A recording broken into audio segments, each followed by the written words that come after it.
Good evening. This is Jeff with Astroscoop. Deep dive astrology coaching and mentoring, Western astrology. It is 8 p.m. Eastern Standard Time, and we have a lot to talk about tonight. I'll wait a few minutes just to let everyone know, if you see this on the replay, the live streams are now on Sundays here on YouTube, 8 p.m. Eastern Standard Time. That would be 5 p.m. Pacific, and so on, 6, 7, up to 8 p.m. Eastern Time. Astroscoop Deep Dive Coaching. Carol says, happy Sunday, number one. Yes, happy Sunday is right. Yes, what a beautiful day here on the East Coast. Gorgeous weather. And I'm looking over here. I was just outside a little bit, and just so beautiful. We have another day or two of warm weather here, kind of almost summery today on the East Coast, so really nice. And then it dips and gets chilly on Wednesday. But I want to remind everyone, anyone that tunes in, follow me on X, or formerly known as Twitter, Astro_Scoop, or Instagram, Astroscoop7. Those are my two main places, X and Instagram, and of course here on YouTube. And you can find any videos that you want of mine through my playlists. So you can just go on to Astroscoop, sign in, subscribe, like any of the videos that you watch, like, comment, subscribe, and share. But you could go in and look at Earth, Water, Fire, Air playlists, and then you can look at the specific signs as well. Find a sign you want to learn about, and you'll see most of the videos should be under there. There's also the moon videos, like meditation videos, or full moon videos that I mentioned, a new moon or a full moon information is under there as well. So, or just type in Astroscoop and then a word like Astroscoop Aries. And I've done that in my own channel as well. And then you'll see all my Aries information, all those videos, etc. So this way, it's an easy way to find stuff. I see there's a couple people in. Happy Sunday. We'll wait a few minutes to see if anyone else comes in. And tomorrow is the full moon. And I actually have this wrong. Today is the 5th. Tomorrow is the 6th. So the full moon is tomorrow in Aries, October 6th, 2025. So that's going to be interesting. And the full moon this week, as it has been, these moon cycles have been amazing these last couple of weeks with the aspects, chock full of aspects. Now I mentioned about a week and a half ago about the Mars square Pluto transit. The Mars Scorpio, early Scorpio that squared Pluto Aquarius, and we'll talk about a little bit about that. Of course, Mars is moving fast because it's a transit, and the personal planets move very fast. So the Mars in Scorpio is doesn't say they're long. So anyone that has a Mars return that has a natal Mars in Scorpio, you're getting a quick conjunction, and then it moves on, and then of course Mars will enter Sagittarius. But the Mars Scorpio aspect that's squaring Pluto is key, because anytime we have any of those transits, like especially like Pluto, Saturn, and Uranus, when there is a strong placement in the personal planets that activates it, it's more urgent and more immediate, because the personal planets in the transits move much quicker. All right, so let's see, it's almost 5 after. Let's take a quick look at the transits before we start. Let's take a look at the cosmic weather. Okay. So here are the transits. This is for tonight, 8 p.m. Eastern New York time. And this is the pre-full moon chart. So let's see here. Anyone else come in? No, not yet. Okay. So here we have all the Libra here. We have Sun at 13, so it's almost exactly halfway through Libra. And we have Mercury at 28 of Libra, which is moving really quick, and that'll be in Scorpio very, very soon. Here's the Mars in Scorpio transit. It's already at 9. And of course, this Pluto, which Mars was square, it's only square by sign, not by degree now, is at 1 degree of Aquarius retrograde. So this is going to be influencing generations. It's going to be decades of generations of new babies being born and having babies born in the future for a long time. Babies in this generation are going to have this Pluto in early Aquarius, which is transforming. The Aquarius energy is male, female, alien. It's kind of everything. It's a hybrid of all kinds of masculine and feminine energies. Aquarius is the most universal mix of energies.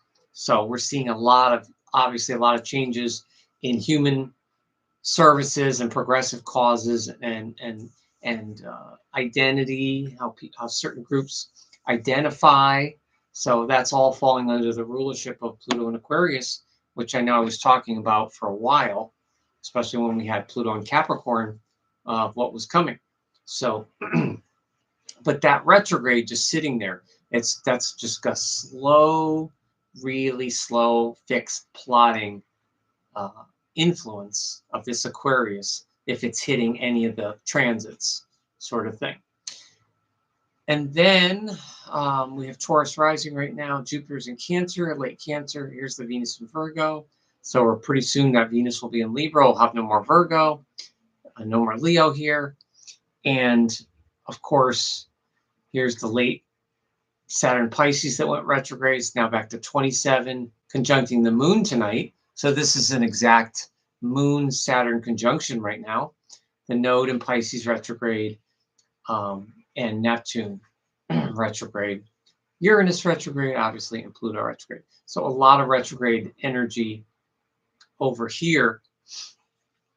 So I always mention, I mention from time to time all the people that have certain Saturn placements and people that have gone through Saturn returns or are going through a second Saturn return or a third Saturn return.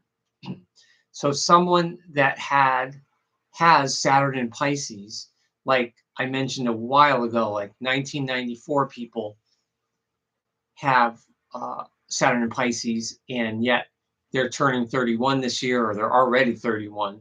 So they are done with their Saturn Pisces because they would have an earlier degree than this. If someone was born in 95, they're turning 30 this year, or almost 30. They're just finishing up. They're basically done. And then, of course, 1996 is they're 30 next year. So they're still in the last phase of their Saturn return, not almost done. So that would be 1996, 1966, and 1936. So all the 6 years.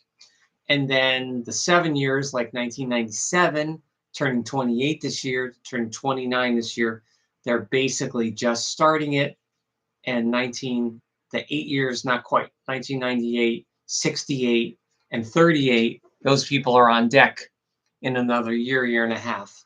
They will start going towards their second or third Saturn return if someone's going to be coming up on 90 in 2027, 2028. If they're coming up on 90, they make it to 90, they will have completed 3 Saturn return cycles in their lifetime.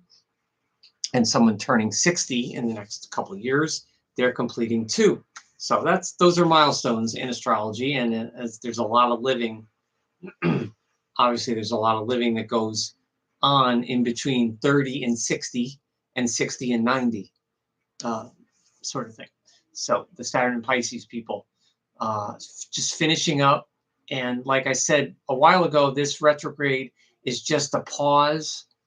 It's just bringing you back to possibly a situation, not necessarily a specific person, but a situation where you were dealing with a certain set of feelings, or how you structured your feelings in a certain relationship or friendship or something, and just kind of maybe learn to kind of let that go, and dissolve if something needs to dissolve, or try to repair something that needs to repair. The Saturn is very lasting. So any changes that someone makes during Saturn returns, or Saturn transits with personal planets, will most likely be, you can commit to it, they're most likely lasting Saturn here.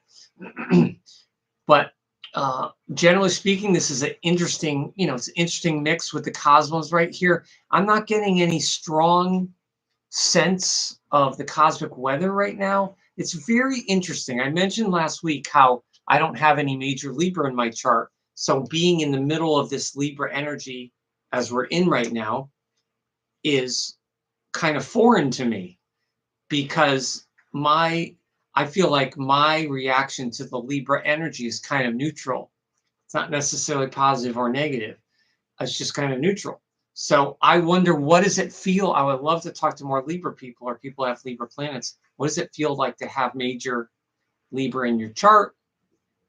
I was talking with someone today about Libra energy, and about how Libra energy often is always seeking a partner. And often Libra people cannot be alone, or don't allow themselves to be alone, and always need to have a partner or a partnership, which that's a pro or a con, but there's often a lack of independence in the Libra sun here. And of course, we're going to talk about Libra 3 tonight, which is going to be the last period of Libra. But I wanted to mention these transits. Let's see. Okay. So let me see. Let me check a second. Okay. And I'm going to mention before we're done, I'm going to mention the full moon tomorrow a little bit.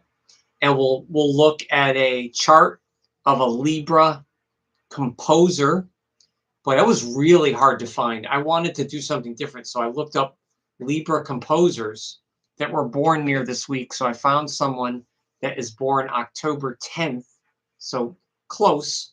The Libra 3 Decan is October 11th to the 18th, so kind of close. But yeah, we're going to talk about that. I'll show you the composer and some of those aspects that composer has, and we'll talk about the full moon and all Libra stuff. So thank you for all coming here. And again, don't forget to comment, like, comment, subscribe, and share. Anywhere when this, you can comment in the chat, obviously, but when this live stream's done, it's just like a regular video. You can go and comment in the box. So if you go to videos, you can comment on any of my videos when you watch it. Thumbs it up, like it.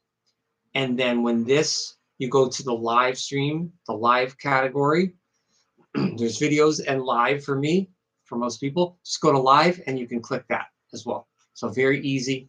And of course, you can comment on any video, no matter how old it is, and I'll see it and I can respond to it. So please keep those comments coming.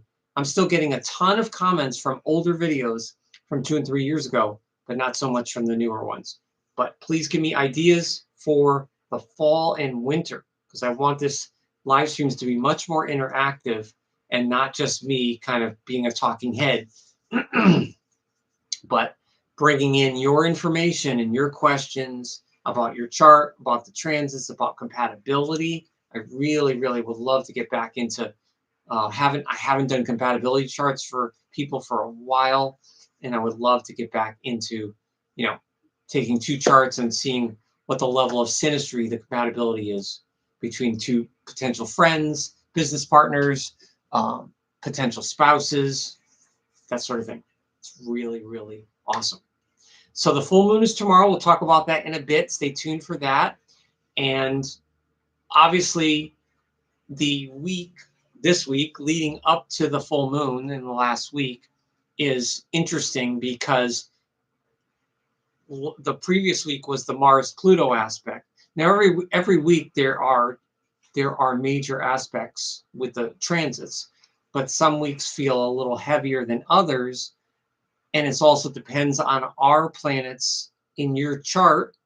Karen says, greetings. My sister's birthday was October 17th. Great. Oh my gosh. It's amazing. That's so good. I don't remember. I'm not sure if you said that last year, so I did not remember that. So that's great. Hopefully this will resonate for your sister, October 17th.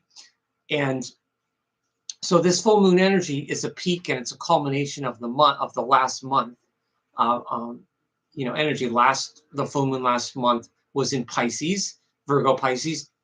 Tomorrow it's Libra, Aries, which is obviously very, very different. And when we look at the moon chart, the Aries moon energy, full moon in Aries, is right smack dab in the middle of Aries, which is a very dramatic and strong-willed Decan of Aries.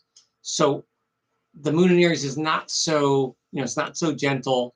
The moon is, water, and the moon is ebb and flow, and the tides and everything, and nurturing habits. So when the moon's placed in Aries, it can be a little uncomfortable for the native that has moon in Aries. I've had several friends that in my lifetime, male friends that have the moon in Aries.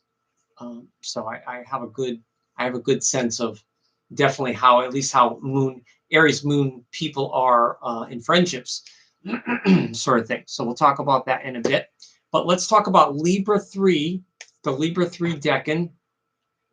So we talked last week, Libra 2 people, which we're still in, because today, right up until right around the 10th, is Libra 2. So that we're in that right now, and that's Venus and Uranus. And we talked about how Libra 2 people are social in a different way because of that Uranus influence as a co-ruler, as opposed to Libra 1, which are all Venus-ruled people. But as I talk about with every year with Libra, and I just mentioned this earlier, but someone popped in, so I want to repeat it, is Libra people often can't be alone. And I think that's for a couple reasons. One reason is they're the sign of partnership and marriage. It's the 7th house. Librans are naturally tuned to having a partner. They love having a partner. They need that ping pong, that interaction, the ping pong of relationships. And Libras love to communicate. So that's another reason it's not sufficient that a Libra can communicate with himself or herself. They need that other. No one needs the other for the dynamic more than Libra. So that could be one reason. Another reason is the sun in Libra is a little debilitated. It's not naturally independent or strong like Aries. It is.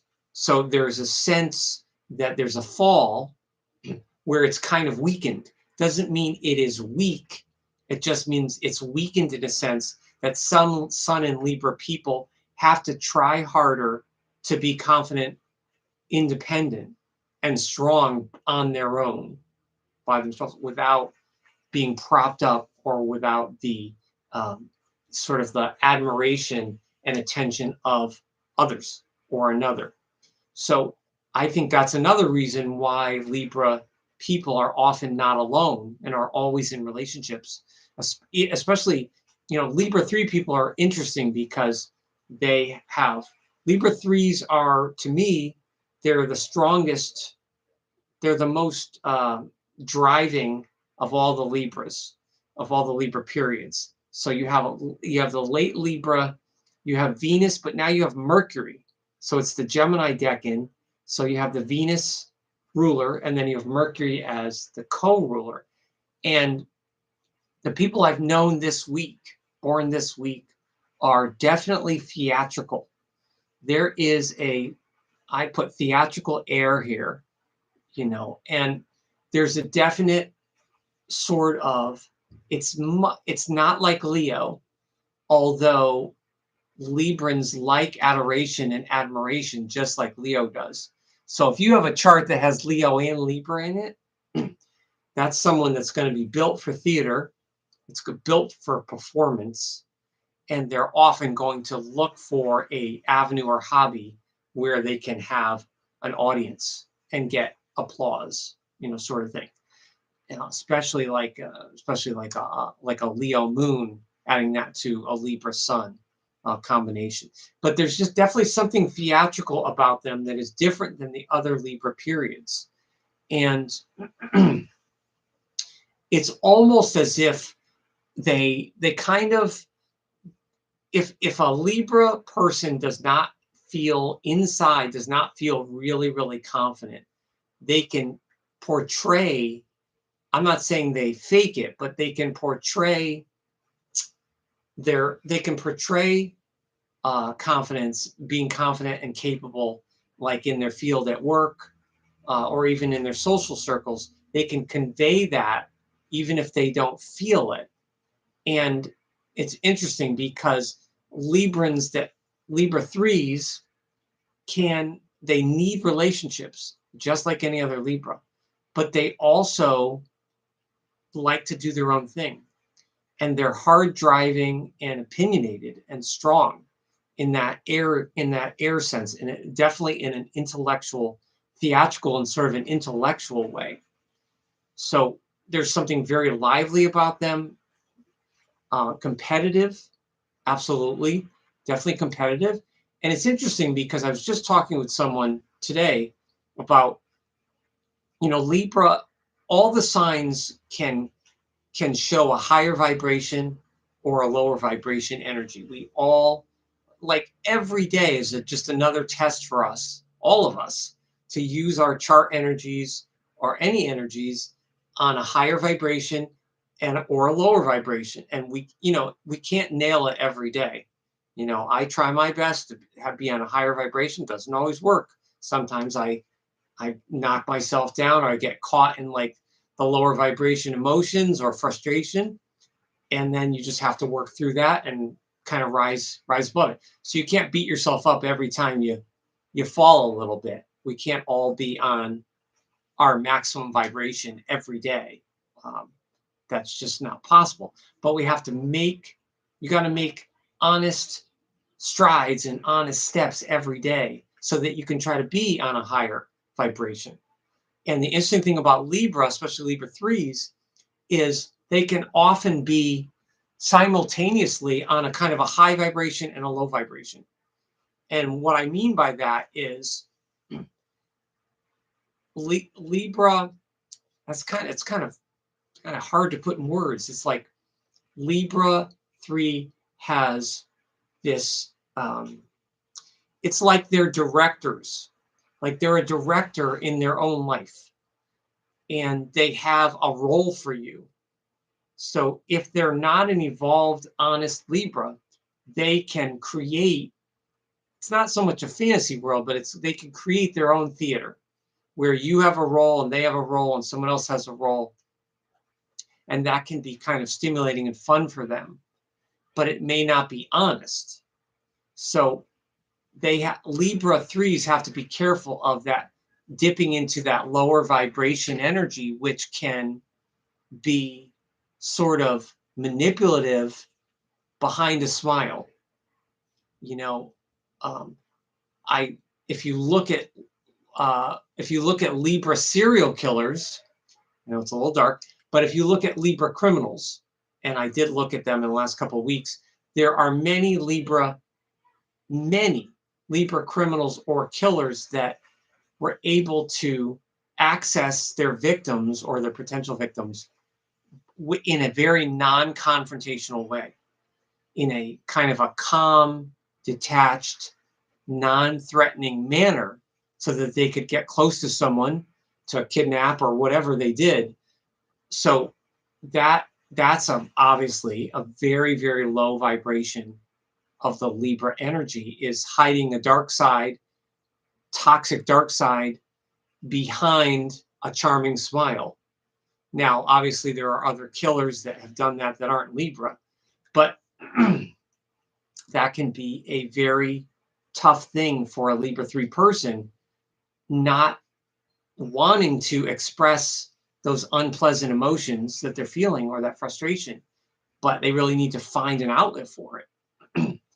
You know, what is that phrase? Denial isn't just a river. Like, we all have to find those, those outlets for our anger, for our frustration.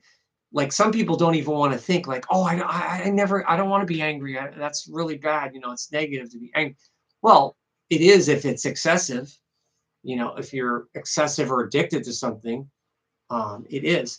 But natural emotions, which include anger, joy, sadness, frustration, that's all part of the human experience.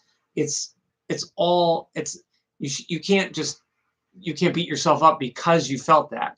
The important thing is, what do you do next, right? Does it harm someone? Do you harm someone or heal someone? Or do you harm or heal yourself? Sort of thing. What do you do with it? Really? And it's really, really hard for Libra, maybe more than any other sign, to deal with that disharmony and that frustration and finding an outlet for that. So if they do sports, if they do theater or music or art, that is a great outlet for a Libra person to possibly put their love and their joy into what they do, but also maybe some of the darker frustrations in life, some of the things that maybe go unexpressed in their life, so that they can express that positively through a medium, through a song or something, or through art that is sort of therapeutic, kind of thing. And I find Librans born between the 11th and the 18th to be they're very fun to converse with. They are fun people. They can be very lively, and they can be a wonderful addition to almost any social gathering. But there is something needling about them. There is something where they take a monkey wrench for control. So this is a little bit of a preview of how the late Libra energy is close to the Libra-Scorpio cusp, which we're going to talk about next week, which combines that late Libra energy with a little bit of the control theme of Scorpio. So this is not Scorpio yet. It's not its cusp yet, but it's moving towards it, and it's obviously later, more mature Libra energy. But there's something about the Libra 3 person that is competitive and a little needling and pushy. And so they want harmony, but they kind of want harmony on their terms. So this is a very interesting sort of thing, because as I've been talking about, Aries and Libra are opposites. So the opposite signs are kind of complementary to each other, but they also, they have what each other lacks. But Aries is also competitive. So if you had Aries and Libra together, you have a spark and you have a lot of stimulation, especially a lot of mental stimulation, but you also have an instant competitiveness which can clash. And that can be pretty quick. But these folks are very active, mostly mental, a lot of ideas, they like to organize, plan, especially social stuff. This would be, a wedding. I could see someone like this Decan being a teacher, being a wedding planner, a planner of kind of any kind that involves people, and taking different times and different pieces and putting them together in a harmonious way. And they are social, although all Librans need time to recharge, because I mentioned this last week, their equilibrium can be thrown off easily. And that's how they can also show or feel a lower vibration Libra energies, when they're frustrated and thrown off balance, or they feel that they've been treated unfairly. That's always a telltale sign with me when I talk to someone or even have a gentle argument with someone. When I start to hear, this is unfair, this is unjust, when I hear a sharpness like that, there's usually major Gemini or major Libra there, almost always. And I often find it in the moons. The moon, Libra, Gemini moon, Mercury, Libra, Mercury, Gemini. It's always there. But there's often major Libra there about that injustice. And like I've mentioned before, Librans can make, good judges, lawyers, that sort of thing. So again, if a Libra has a good outlet for that intensity of being competitive and liking the social justice, social harmony, things to be balanced and things to be kind of just right, then that could give them a lot of satisfaction. But if in their personal life they're frustrated, or they don't feel a sense of balance, or they're not noticed enough, then that would cause that frustration. Because even if they're introverted, they still have a theatrical side to them that needs attention, needs not necessarily the center stage, like maybe like a Leo planet would. They don't need to occupy center stage, but they absolutely need to be noticed for some of their social, airy, theatrical ways. And so they want to be adored and admired. That is almost always there. This would also very much be true for like a Venus in Libra person or a Mars in Libra person. So competitive, active, and social.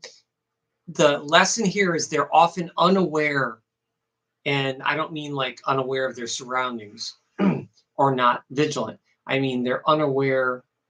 This is where the sun in Libra can be a little debilitated or weak, is they're unaware of some of their motives or some of their faults or flaws in terms of the partnerships that they have. And Librans are often very surprised when someone explains to them how maybe they feel they've been treated unfair, or they feel a sense of injustice. It's sometimes hard for a Libra 3 to understand someone else's point of view about feeling unfair, because they usually have a sense of, well, that doesn't seem unfair to me. It doesn't seem unbalanced, so I don't know. I don't get that. But they can be unaware of some of their own motives and their self characteristics, self traits. So it's a really good lesson for Libra to tap into Aries. The opposite in 6 months is Aries 3, is to tap into Aries 3 and work on.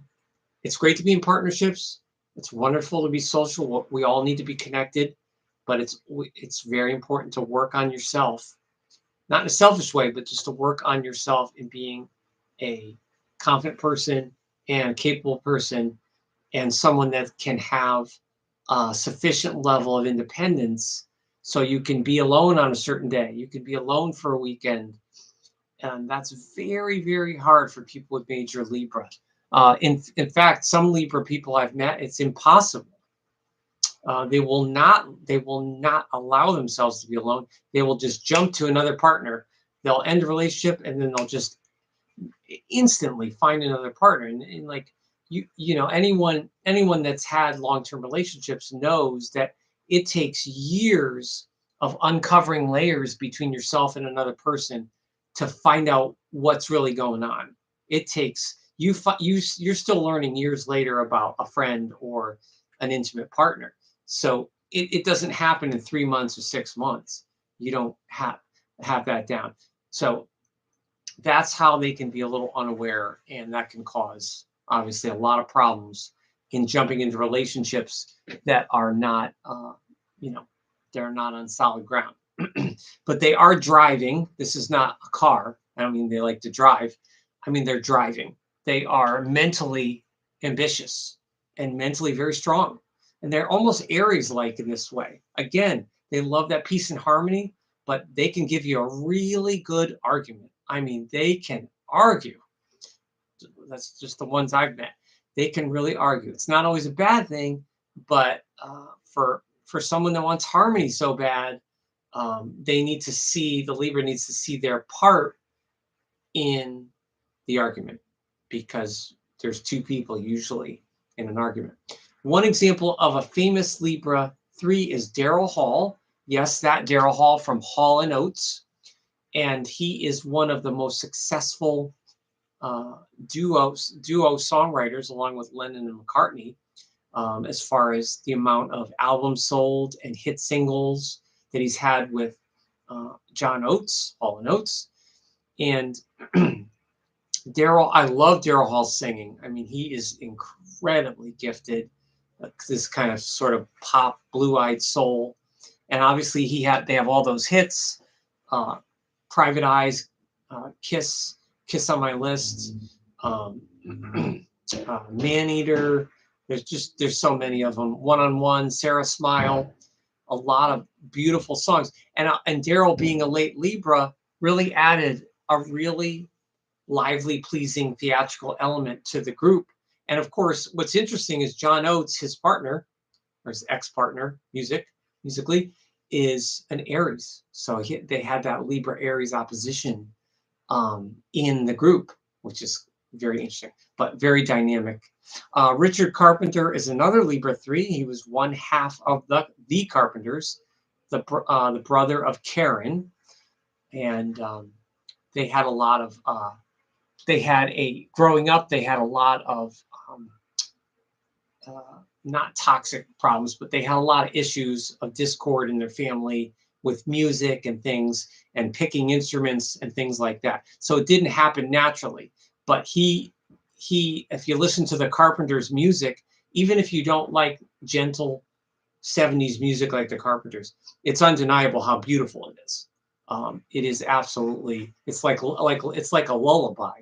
Like you go to sleep to it. So the Carpenters' music, especially Karen's voice, is just undeniably beautiful. And Karen was a Pisces and Richard Libra. So it's quite a beautiful combination with the air and the water in their songwriting. John Lithgow, he's probably one of my favorite Libra actors of all time. And he's done a whole bunch of great movies and TV and theater. And, he's one of those actors that can be really charming and pleasing, but he has this smile, and he can play a dark villain behind a smile, sort of thing. So he's definitely intense. And another one is Luke Perry. We lost him about 6 years ago. He was mostly well known for Beverly Hills 90210 with the character Dylan in the 90s, but he did a lot of like B movies and also some other TV spots. But Luke was really interesting.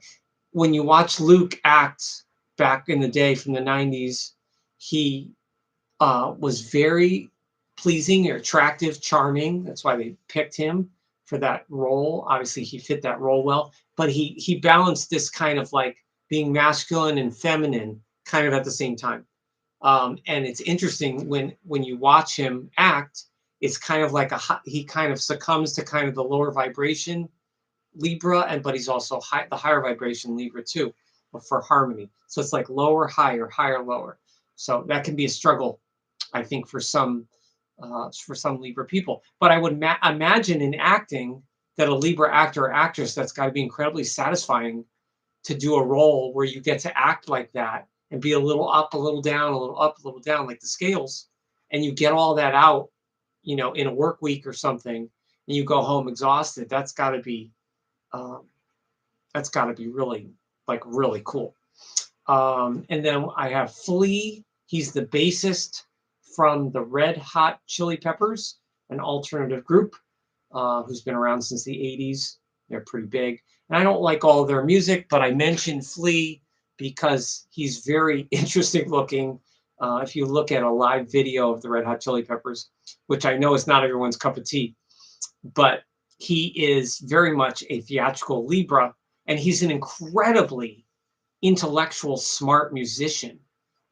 He might even be classically trained. So he is someone that you would underestimate based on how he looks, but I think he has an incredible level of musical and creative intelligence behind sort of the alternative kind of rough, look that he's had as a job with the Red Hot Chili Peppers as a bassist, sort of thing. But that's another thing. If you listen to or look at any of these Libra people that I'm talking about, I mentioned this weeks ago, I love watching Libra people in their craft. I either love watching a Libra actor or actress or listening to music. There's just something really beautiful that Librans can give off.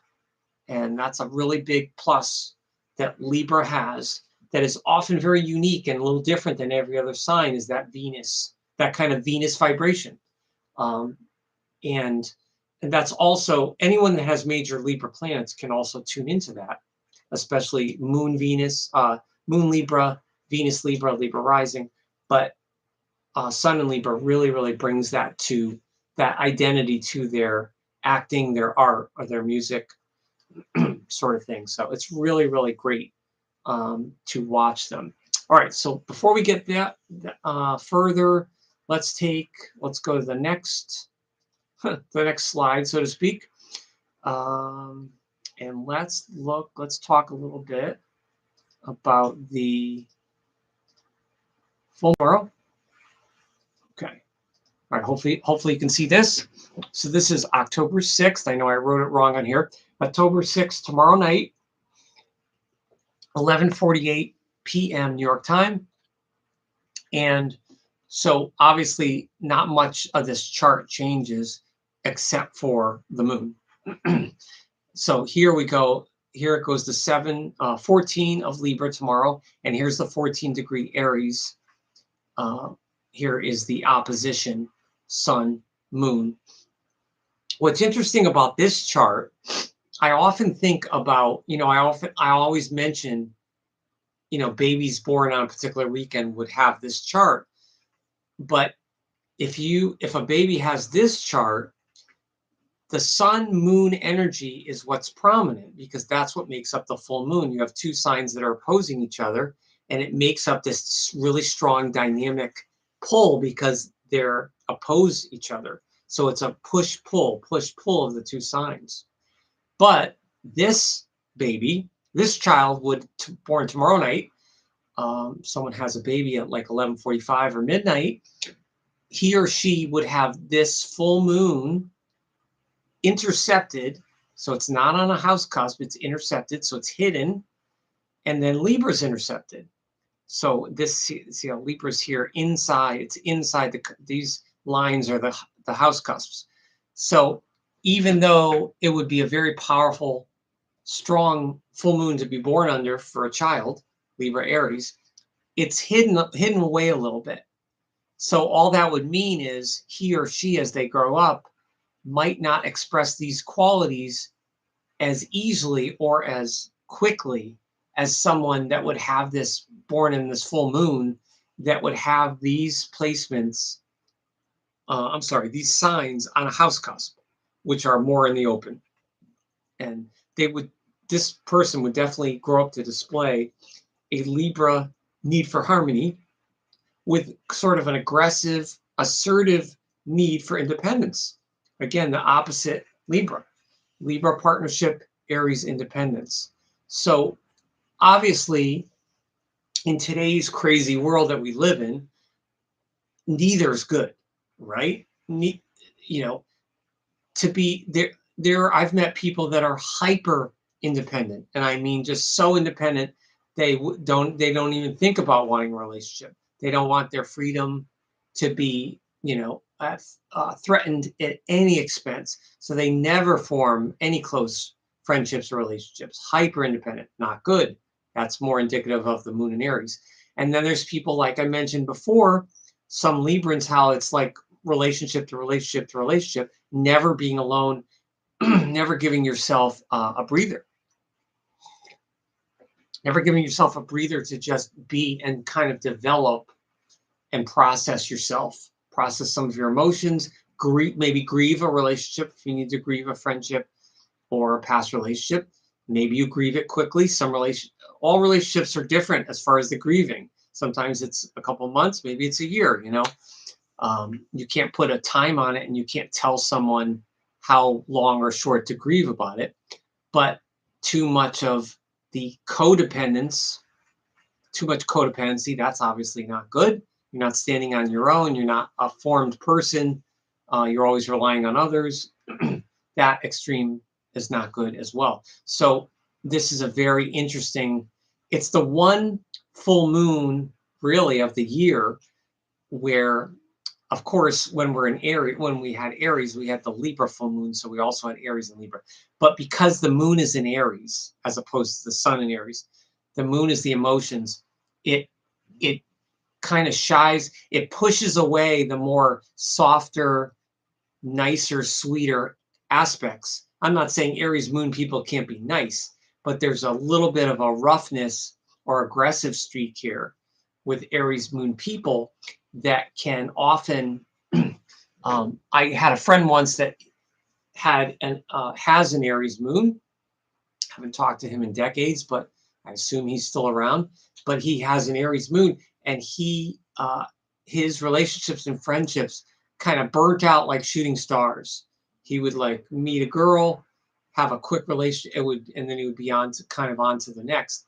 And he was not a Libra, but he did have the moon in Aries. So not a placement that is.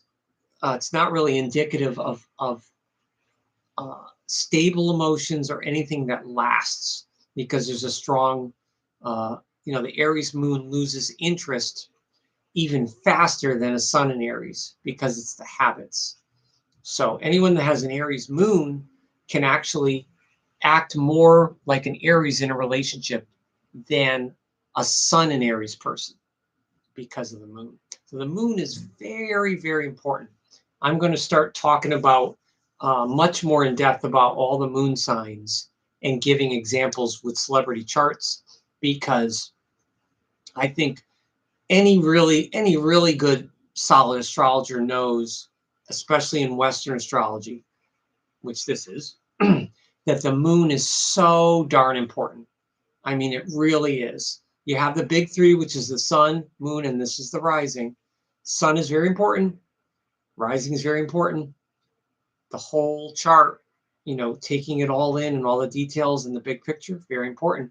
But the moon, I love to know someone's moon, because that gives me so much information logically, but then I also tune in intuitively I tune in with the intuition, because the moon is the feminine planet. So the moon is so important in any relationship, especially any one-on-one friendship, partnership, hobby or community, partners or organizers, and of course, lovers or spouses. So very, very important to know someone's moon sign. And in some cases, depending on the sign and depending on the aspects in the house of the moon, it can be actually a stronger influence than the sun sign.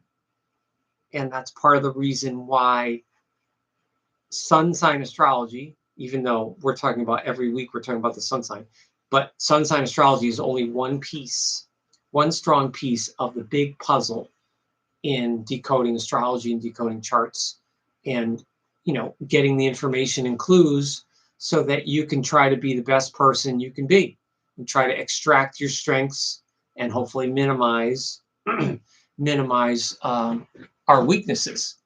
But so this baby born tomorrow night, not the easiest chart. I mentioned how last week I mentioned about John Lennon having Aries rising with his Libra sun, kind of a push-pull with war and peace, wanting more in terms of his political and opinions, metaphorical war, but also because he's doing that, or he did that because he wanted peace and harmony. So fighting for that. So kind of that balance, which is hard to obtain. And then we have Jupiter in Cancer here, which is rising tomorrow night. So very strongly Cancerian tomorrow night, a lot of Cancer energy. And then just a little outer planet, Scorpio, asteroid energy, Capricorn energy here, Pluto in the 7th. But this full moon is in the 10th house tomorrow, which is very public. But again, it's hidden. And then the sun of Libra is in the house of family, but again, it's hidden. So it'd be interesting to see how things play out tomorrow, or how you feel, depending on, especially for people that have Libra or Aries planets around 14 degrees. So 13, 14, 15, 16-degree planets. And then, as I mentioned, here's the Pluto in Aquarius retrograde, and then the Uranus retrograde at 1 of Gemini. And of course, these retrograde early air sign placements here will take forever to move. I already mentioned how they trine the early Libra. What you will see is Venus will go, obviously Venus will enter Libra, will go to 0, 1, and 2, and then Venus will trine Uranus coming up, and Venus will trine Pluto. Nice. That'll be a nice little air trine there when Venus comes. So that's going to be nice. That will definitely lighten the air a little bit and lighten the some of the power, especially some of this powerful with Pluto, but this Mars and Scorpio here. You know, I was mentioning last week about the Mars and Scorpio energy. Now this is direct, it's moving fast, it's already at 10. And I talked about the early Mars and Scorpio energy for people having like a Mars return. But this Mars and Scorpio, the positive right now for us having this Mercury that just went into Scorpio tomorrow, and this Mars, is that we are, after the Virgo and Libra energies of the balance and kind of pickiness, we have this razor sharp focus of Scorpio. So that's a big plus. I was talking about some of the negative aspects of Mars and Scorpio, but one of the big pluses is a razor sharp focus on something that is deep, or things that are deep and lasting, because that is a Mars and Scorpio energy doesn't put any energy into anything that's not deep, or that's fluffy, or that's superficial, or that's fake. Scorpio Mars people are not, they're not feeling that. They're very, very careful. That's why I talked about how they can be blocked, but the other side of that coin is they can be blocked because they're so cautious and careful about when they make moves in life. You know, the Scorpio, the Scorpion is very stealth in nature, and generally only pushes you and stings you when provoked. So Mars and Scorpio is not looking for trouble, but if you rile Scorpio up, you may find trouble, sort of thing. And especially with a Mars Scorpio person, and it might not necessarily be physical, but you will arouse emotional or psychological trouble with them. So it can be more emotional power, sort of thing. But this is an aspect. This is for all of us, the community weather. This is just showing us, and we can tune into that higher vibration of that Mars and Scorpio to focus right now really strong on anything that's deep and meaningful to us, including anyone we love or want to love more, or want to be closer to, or want to be more loyal to. That's all the pluses of this planetary energy. And then with Mercury going into Scorpio, things mentally get deeper, along with this kind of lighter Libra energy, sort of thing. So there's a good mix there, really, really good mix with those two energies, with the Libra and then all the Scorpio. But everything is a blend. Like when you look at a chart, everything is a blend. I mentioned last week, like a lot of Libra charts have Venus in Virgo or Venus in Scorpio, but they don't all have that. We had a guest last week, AG. That person mentioned that she was a Virgo Venus and sort of thing. So that's also very important for Libra people for astrologers to look at the Venus sign, the aspect, and the house, because that's going to color the Libra. It's going to color the Sun in Libra very strongly, because the Sun in Libra is not a strong placement astrologically. Again, it doesn't mean Libra people can't be strong, and they're not necessarily weak mentally or physically. But astrologically, it might be harder for them to harness that confidence or have a natural, more of a natural confidence like their opposite Aries 3 would have. Okay, so I mentioned Flea. So Virgil, old school Virgil in history, was a dramatic poet. And again, I mentioned him because of the dramatic part of his poetry. And he was obviously very influential in that whole movement for a lot of future poets. So Librans can also be very influential because it's rare that you find a Libra that's not highly intelligent. Librans have a lot of natural intelligence, and if they're well educated, they're going to have even more. And I don't mean just like IQ, but if they're an evolved Libra that has done work and they're on a higher vibration, Libra 3s will have a good sense of emotional intelligence. Like I notice when I've met higher vibration Libra people, especially women that are into Reiki or astrology or psychic mediumship, they tend to express those higher octaves of Venus because they've worked on it. They've worked on themselves and they've developed that. And it's more than just knowledge. It's really bringing your love vibration, bringing that love vibration higher, bringing all that love in and bringing it higher. We can't be loving all the time, right? We want to be. It's not human to feel like that all the time, but that's good to aspire to. And the higher vibration Libra 3 person can do that. They can do that. It's like cosmic harmony. That's what the higher Venus person can give, to others. And I'm mentioning that because next week we're going to talk about Libra and Scorpio, the cusp. So this is the last Libra proper, talk. But again, it's involvement and maturity. It's where we're at with our energy. And Librans we can all have a dark side. Librans can have a dark side or even a narcissistic side behind a toxic smile. And I don't mean that all Libras are like that, but Libra is a cardinal sign. Libra is a sign that likes justice. So if you think of that in a twist. If someone twisted that in the wrong sense in their mind, it could be like an eye for an eye. Something happens. Oh, I want justice, even though I'm not a violent person or I like peace. But in a Libran's mind, the sense of balance could be like, well, you pushed me, now I have to push you back. I wasn't going to push you first, but I have to complete that cycle. So that is the lower vibration Libra. And I can say I have met a couple Libra people in my life.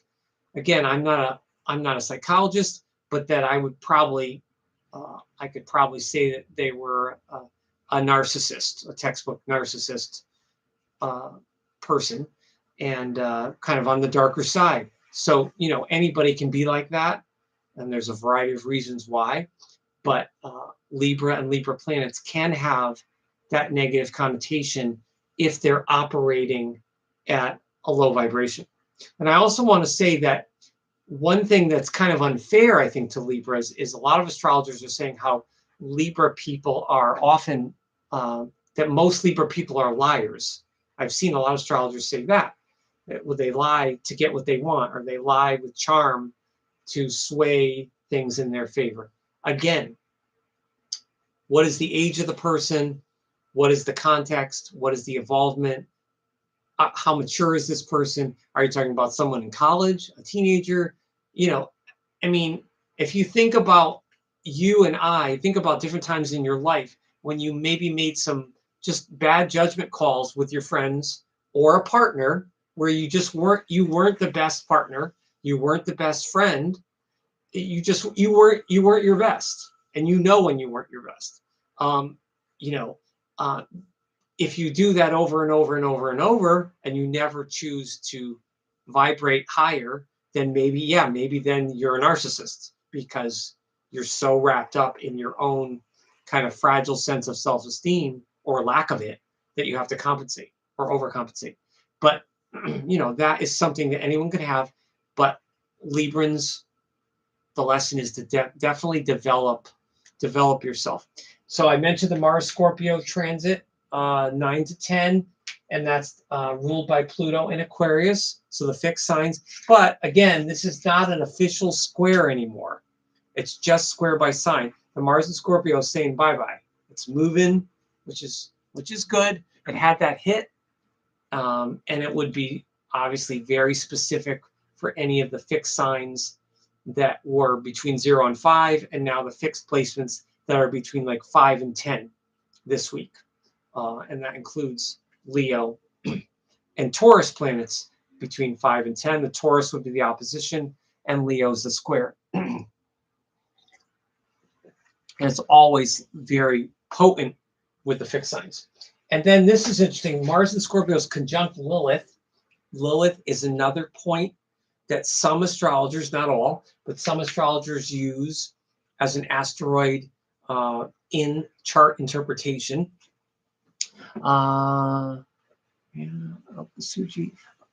Thank you for commenting. I don't know what that means, but I appreciate it. You're the #2 fan tonight. Thank you for tuning in. And so it's conjunct Lilith, and Lilith is a little bit of a dark asteroid energy. So it's intense, raw energy.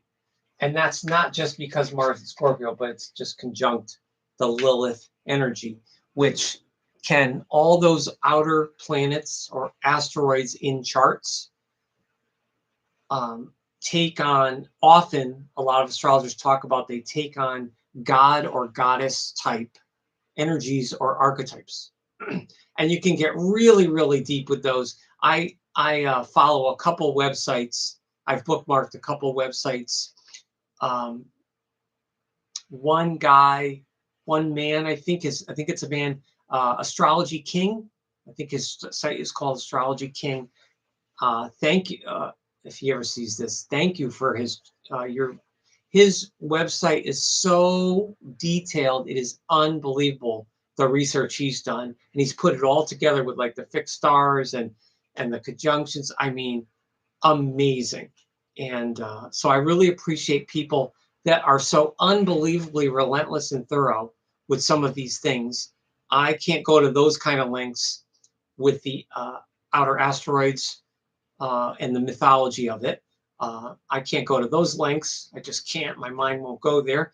But nonetheless, it's still very fascinating with some of kind of the hidden mysteries of some of the more underrated, conjunctions, such as Mars and Scorpio conjunct Lilith. And of course, that affects most notably these 5 to 10 degree Scorpio planets. Again, that's going to move really quick, though. The Lilith won't move that quick, but the Mars placement will. But I appreciate the couple people that just came in at the top of the hour, because I started an hour ago. I really appreciate that. Don't forget to comment and like.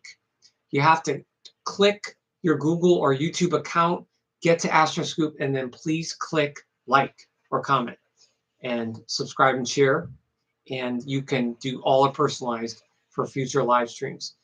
But I really, really appreciate the loyal fans and the loyal viewers.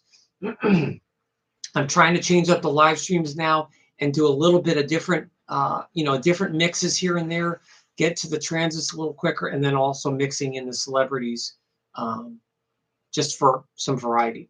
So one quick note, we're going to look at, okay, I'm going to pick a composer here. Okay, let's share that. And let's see, okay. Okay, so here's a composer named Giuseppe Verdi from Italy.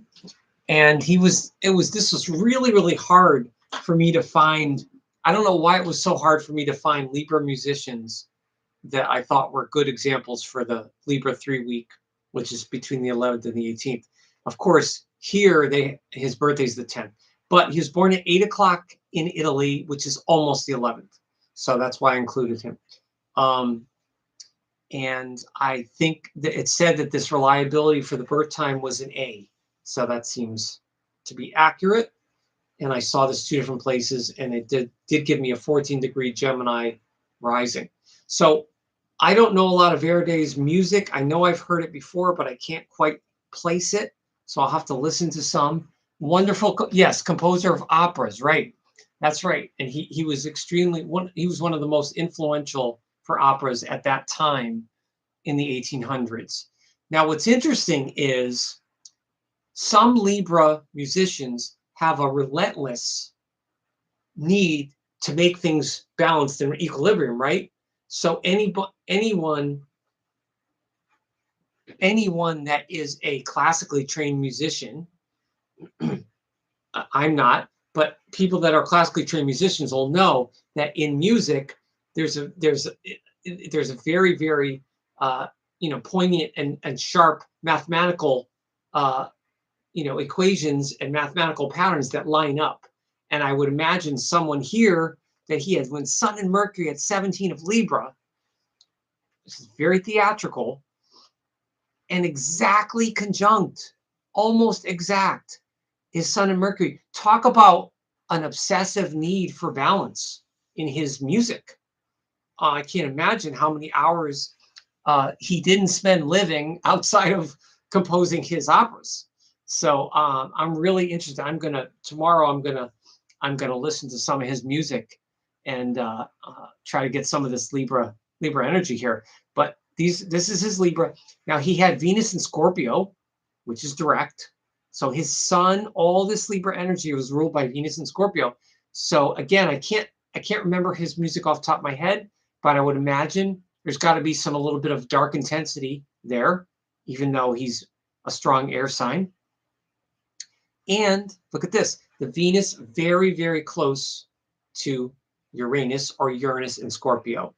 And Venus is the love urge. Uranus is the awakener. Very, very awesome for music. And not just any kind of music that's intense and truly unique. This is not someone that would be able to put this energy into relationships on a day-to-day basis and have a lot of success with people. This is intensely private, creative energy that probably for hours and hours and hours that he used in his operas, probably by himself. Outer planet Neptune in Sag, asteroid Saturn in Capricorn. Here, this is interesting, a direct, zany, eccentric Aquarius Mars. So again, very intense, but yet this is very detached, but goes really well with this Libra though. This is all trine here with this air sign energy and trine his ascendant.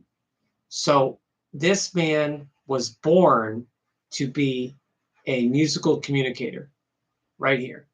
Libra, trine Aquarius, trine Gemini, right here with the ascendant in his outer package. Now, there's nothing in the first house to propel him to be incredibly well known, but Gemini risings are incredibly talented, naturally talented and gifted, mercurial, witty, good with words and thoughts, and of course that Mercury in Libra, connected to Mercury in Libra, which is trine. So, I mean, it was kind of effortless for him, I think. I'm getting that it was very, very, this was all effortless, all these thoughts and this musical creativity with this little private hint of intensity in his personal life. Not easy for relationships. Venus in Scorpio and Mars in Aquarius. Oh, gosh, I can't imagine. That was not easy for him for the relationships. This is interesting. Pluto, this is the 1800. This is when Pluto was in Pisces, which is really interesting. Pluto in Pisces retrograde Pluto in Pisces, but his Venus and Uranus trine Pluto. Woo! I'm getting chills. I'm getting chills from that strong water energy. Wow.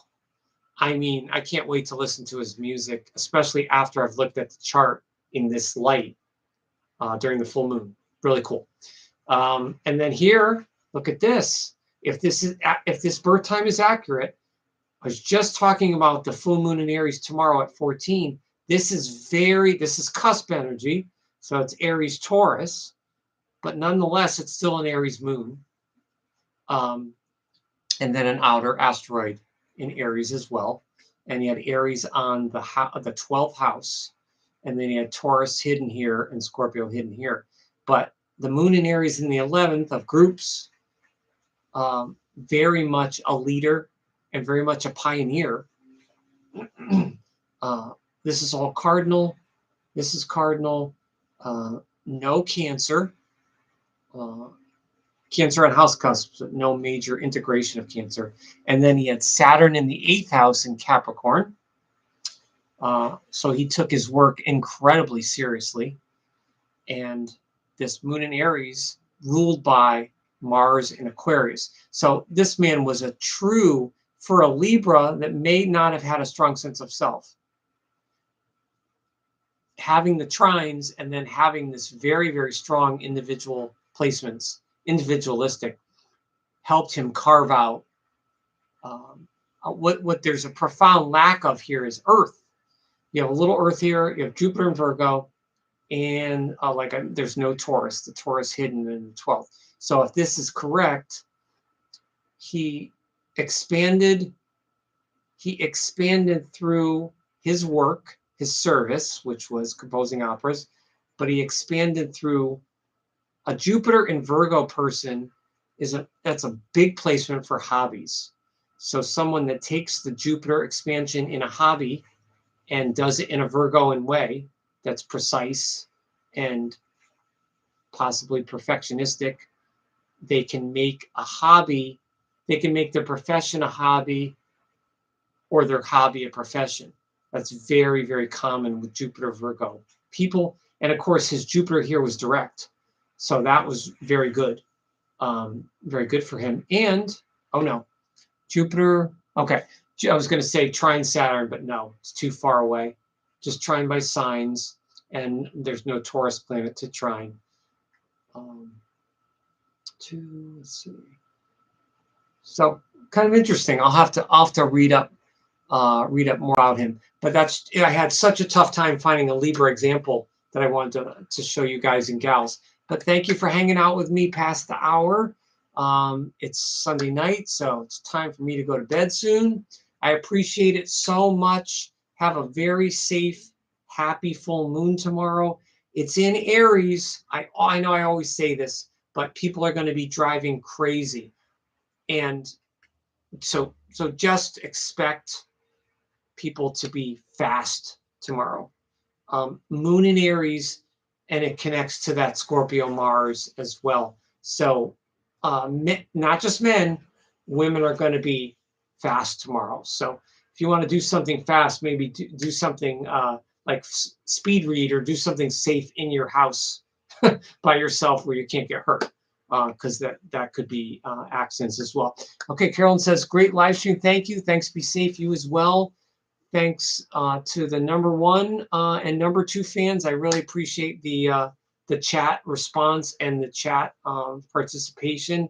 We'll keep doing that. I love that YouTube keeps adding these new features. It's making it a lot more exciting for me as well. It doesn't feel as boring as it did, a while ago. And I think that's really good for YouTubers and creators, because we have to try to keep these things fresh. We don't want this to get too stale or boring, sort of thing. But happy birthday to all Libra people. Again, we still have we have about 17 days left of Libra till we go into Scorpio. But next week we'll talk about Libra Scorpio cusp. I love the cusp periods. It's awesome. All right, stay safe, be yourself, and have a great full moon. We'll see you next week.